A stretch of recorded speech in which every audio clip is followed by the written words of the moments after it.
채만식의 태평천하 비상한 문학책에 나와 있는 지문으로 수업을 해드리도록 하겠습니다. 채만식이라는 사람은 비판적, 풍자적인 작품을 많이 쓴 사람인데요. 역시 일제강점기를 배경으로 하고 있고요. 태평천하라는 말은 두 가지 맥락으로 해석할 수 있는데 채만식이란 작가 입장에서는 반어법이 될 것이고요. 여기 소설에 나와 있는 주인공인 윤직원 영감 입장에서는 왜곡된 역사 인식으로 볼 수 있습니다. 왜냐, 그 영감님은 진짜 태평천하라고 생각을 하고 있거든요. 왜곡된 역사 인식을 갖고 있는 사람을 보여주는 단어라고 볼 수 있겠죠. 태평천하는요. 전체 줄거리로 가보겠습니다.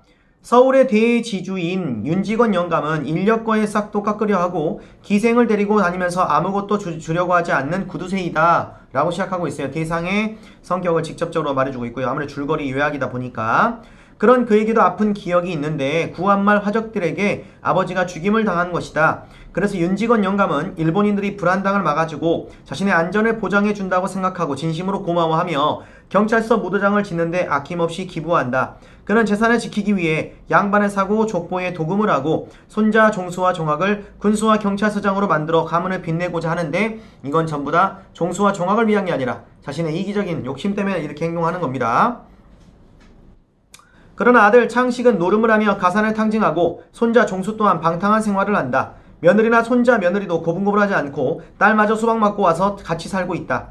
윤직원 영감은 오로지 일본에 유학가 있는 손자 종학에게 모든 기대를 걸고 있는데 종학이가 사상관계로 검거되었다는 전보를 받고 충격에 빠진다. 망진자는 호연이라 마지막 부분인데요. 이 망진자는 호연이라를 서술형 문제로 자주 출제를 합니다. 망진, 진나라를 망하게 할 자 호다 이 말인데 여기서 진나라를 이걸 이 윤직원 영감 입장에서 바로 본다면 윤직원 영감을 망하게 할 자 또는 윤직원 영감의 가문을 망하게 할 자 종학이다 이렇게 해석을 할 수가 있습니다. 그래서 이걸 어떤 걸 비유하는 것이냐라고 물어보는 것들이 서술형 문제로 잘 나와요. 이런 걸 부제라고 하는데요. 소설의 중간에 부제를 주게 되면은 뒤에 이야기를 좀 암시해주죠. 암시를 해줄 수 있다는 기능이 있고요. 좀 추측해 볼 수도 있고 사건 전개를 암시해 줍니다.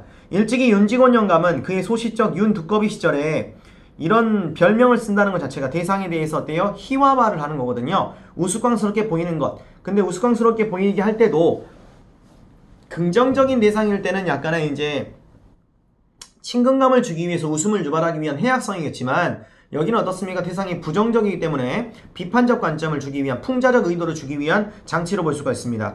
제기야 부친 말대가리 윤영규가 화적의 손에 무참히 맞아 죽은 시체 옆에 서서 노적이 불타느라고 화강에 충천한 하늘을 우러러 이놈의 세상 언제 망하려느냐 우리만 빼놓고 어서 망해라. 중요한 우리만 빼놓고란 말이 중요하죠. 이기적인 태도를 볼 수가 있습니다. 하고 부르짖은 적이 있겠다요. 뭐뭐 했겠다요. 뭐뭐 하겄다. 뭐뭐 보소 이런 말 쓰이면 판소리 문체가 쓰였다 볼 수 있고요. 이러한 판소리 문체는 우리하고는 좀 이게 심리적으로 가까워집니다. 우리하고는 심리가 가까워지는데 가까워지면서 또 풍자적인 효과를 더 배가시켜 줄 수가 있고요. 그런데 이 사람 이 말을 하고 있는 사람은 약간 대상, 인물과는 약간의 거리감을 두면서 객관적으로 서술을 하려는 태도를 만들 수 있는 게 판소리 문체로 볼 수가 있겠습니다. 이미 반세기 전 그리고 그것은 당시에 나한테 불리한 세상에 대한 격분이요 저주요 겸하여 웅장한 투쟁의 선언이었습니다. 해서 윤직원 영감은 과연 승리를 냈겠다요. 그런데 역점이 나왔다는 것은 뭔가 사건이 일어날 거라는 거죠. 그런데 식구들은 시아버지 윤직원 영감이 보기 싫은 건너방 고시만 빼놓고 서울나시 태식이 뒷채의 두 동서 모두 안방에 모여 종수를 맞이하는 예를 표하고 그들의 옹이 아래 윤직원 영감과 종수는 각기 아랫목과 뒷벽 아래로 앞으로 갈라 앉았습니다. 근대화가 된 상황이지만 아직도 봉건적인 삶의 태도를 보여주고 있다는 것이 이 집안의 분위기를 알 수가 있죠. 방금 점심밥상을 받을 참입니다. 너 경손회비 부디 정신 차리라. 윤직원 영감이 종수로 곰곰이 훈계를 하던 것입니다. 안 식구가 있는데라 점잖게 경손회비죠. 이 말은 평소에는 점잖게 말 안 한다 라는 말이 의도가 들어가 있기 때문에 역시 윤직원 영감을 약간은 풍자하기 위한 의도가 들어가 있다 라는 걸 알 수 있죠. 정신을 차려야 할 것이 네가 암만이어도 니하고 종학이만 못해요. 종학이는 그놈이 재주도 있고 착실해서 너처럼 허랑하지도 않고 그럴 뿐더러 내후년이면은 대학교를 졸업하잖냐? 내후년이지? 네. 그렇지. 그래. 내후년이면 대학교 졸업을 하고 나서 3년이나 다직 4년만 찌들어 나머는 그놈이 지가 목적한 요새 그 목적이란 소리 잘하더구나. 응? 목적한 경보가 되어갖고서 경찰서장이 된단 말이다. 응? 알겠어? 네. 그런 인계로 너도 정신을 바짝 차리고서 어서 군수가 돼야지 않거냐? 아 동생 놈은 버젓이 경찰서장인디 형 놈은 겨우 군소기를 하고 댕긴다. 남 부끄러서 절티어. 응? 아그씨 군수 되고 경찰서 되고 하면은 경찰서장 되고 하면은 너들 좋고 너들 호강이지 뭐 그 호강 날 주냐? 사실은 자신의 집안을 더 이게 만들고 가문을 더 빛내고 싶어서 자신의 이기적인 욕심 때문에 하는 말들이에요. 이게 뒤에 밝혀집니다. 이제 내가 이렇게 아등아등 잔소리를 하는 것도 다 너들 위해서지 나는 판이 족통만지도 관심 없어야 알아듣냐? 그놈의 종명이는 참말로 쓰겄어. 그놈이 어려서부터 원원이 나를 자별하게 따르고 재주도 있고 착실하고 헛어서 내 말 잘 듣고 내가 그놈 하나만 꼭 믿는다 꼭 믿어. 작년 올려 들어서 그놈이 돈을 어찌 좀 희피 쓰는가 부든가마는 그것도 회사 내게다 대면은 안 쓰는 심이지. 사내 자식이 너처럼 허랑하지만 말고도 제 주때만 실월 양이면 돈을 줬어도 괜찮은 법이요. 돈을 갑자기 많이 썼다는 것은 뭔가 종아기가 새로운 사건, 그러니까 새로운 어떤 일이 있다는 것을 약간 암시해주는 것도 있어요. 그래서 지난달에도 500원을 꼭 쓸데고 있다고 편지했길래 2만 안고 보내줬다. 이런 부분이 이제 그런 거죠. 그리고 또 윤직원 형과 같이 인색한 사람이 돈을 풍성풍성 보내주는 거 보니까 여기에 대해서는 또 어떻습니까? 종아기에 대해서는 약간 믿음을 갖고 있다, 신뢰를 갖고 있다, 이런 것도 알 수가 있죠. 마침 이때 마당에서 햄햄 점잖은 밭은 기침 소리가 납니다. 창식이 윤주사가 조금 아까야 일어나서 간밤에 동경 쏜 전보, 자 전보라는 것이 사건 전개에 반전을 주는 소재가 되겠어요.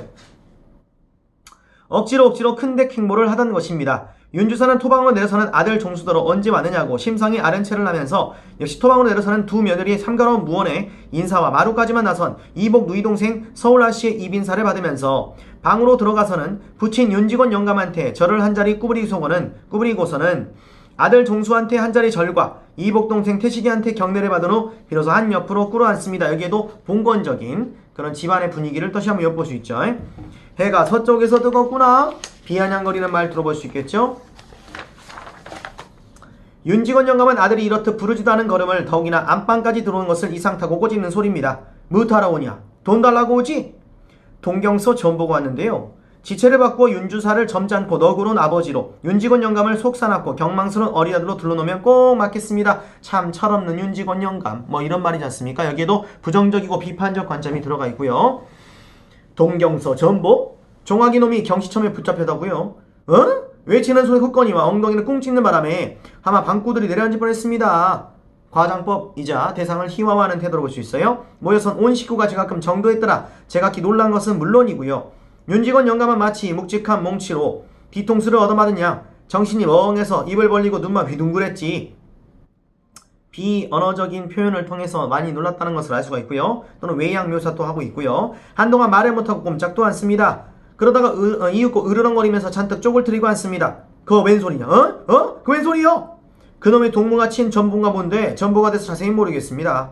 윤주사는 조끼 오주머니에서 간밤에 그 전보를 꺼내어 부친한테 올립니다. 윤직원 영감은 채듯 전보를 받아 쓱 들여다보더니 거다랗게 읽습니다. 물론 원문은 일문이니까 몰라보고 여기에도 인물을 희화화하기 위한 의도가 있죠. 일본어도 모두 무식한 놈.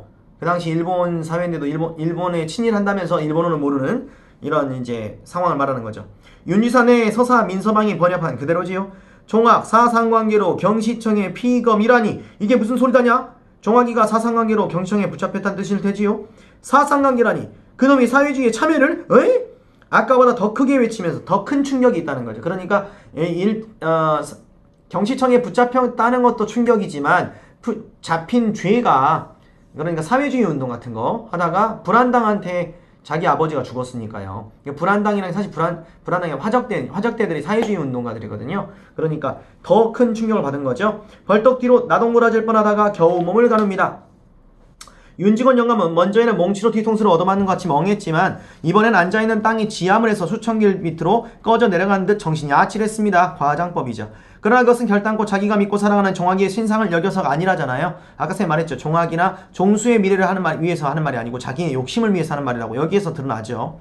윤직원 영감은 시방 종학이가 사회주의를 참여한다는 그 한 가지 사실이 진실로 옛날에 그때던 불황당패가 백길천길로 침노하는 그것보다 더 분하고 물론 무서웠던 것입니다.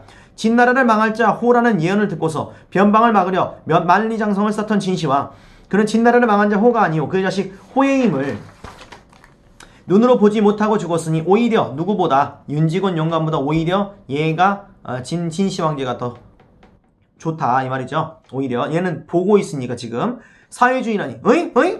윤직원 영감은 사뭇 사람 하나를 아무나 하나 잡아먹을 듯 집이 떠나가게 큰 소리로 포효를 합니다.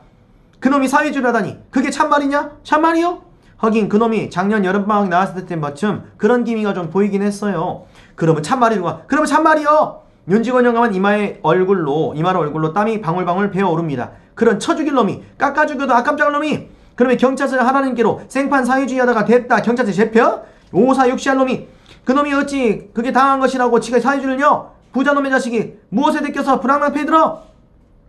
사회주의 운동가라 불황낭패라 말하는 것은 이제 가치관, 사상에 대해서 왜곡된 인식을 갖고 있으면 알 수 있죠.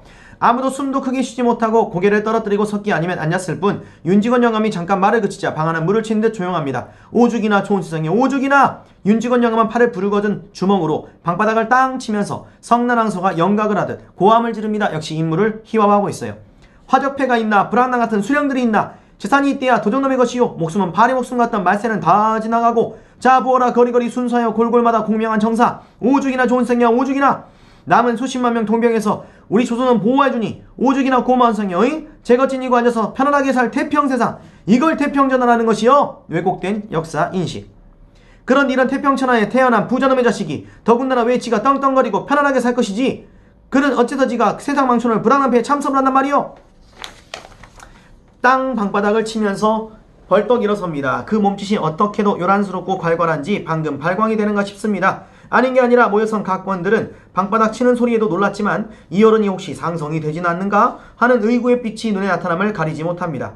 착착 깎아 죽일 놈 내가 그놈을 편지어서 100년 징역을 살리라고 할걸 100년 징역을 살리라고 할 테요. 오냐 그놈을 삼천석거리를 직분하여 주려고 했더니 오냐 그놈 삼천석거리를 톡톡 털어다가 경찰서에다가 사회주의한 놈 가둬두는 경찰서에다가 주워버릴걸 에이 죽일 놈.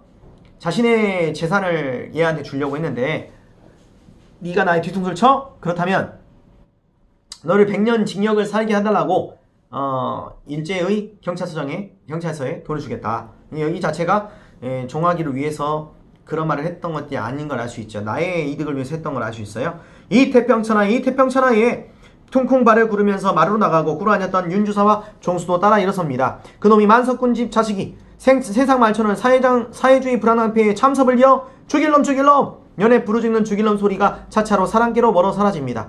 그러나 몹시 사나운 그 포효가 뒤에 쳐져있는 각권들의 귀에는 어쩐지 암담한 여운이 스며들어 가득히 어두운 얼굴들을 면면상고 말할 바를 잊고 몸들 곳을 둘러보게 합니다. 마치 장수의 죽음을 만난 군졸들처럼. 마지막에 또 여운을 주며 끝나고 있는데 이 장수의 죽음이란 것은 윤직원 영감의 몰락을 말하는 말입니다. 자, 이상 태평천하 지문 분석을 마치도록 하겠습니다.